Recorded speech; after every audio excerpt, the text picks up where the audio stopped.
पछिल्लो समय नेपाली समाजमा खाना फ्याल्ने चलन बढ्दै गएको छ। विशेष गरी पार्टी, विवाह, भोज जस्ता कार्यक्रममा यो समस्या धेरै देखिन्छ। यस्तो अवसरमा स्वादिलो खाना देख्ने बित्तिकै धेरै मात्रामा थालमा पस्किने तर खाइ नसक्दा बाँकी रहेको खाना फ्याल्ने गरिएको पाइएको छ। हामीले सारैदेखि सुन्दै आएका छौँ, खाना फाल्न हुँदैन, पाप लाग्छ। तर अहिले त्यो चेतना हराउँदै गएको देखिन्छ।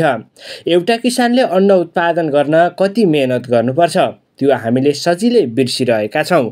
त्यस्तै खाना पकाउने व्यक्तिले पनि ती सामग्री तयार पार्न, सफा गर्न, पकाउन समय र खर्च गरेको हुन्छ। खाना फ्याल्नु भनेको किसानको मेहनतको अपमान गर्नु हो।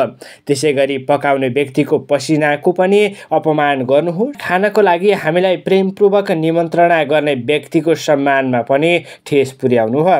यदि तपाईलाई पनि धेरै खाना लिने तर सक्दिन भन्ने बानी छ भने अबदेखि सानो मात्रामा लिनुस्, फेरि मन लागे थप्ने गर्न सकिन्छ।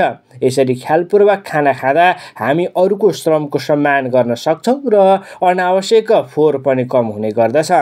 खानालाई सम्मान गरौँ, उत्पादन गर्ने हात, पकाउने श्रम र पस्किने माया सबैको कदर गरौँ।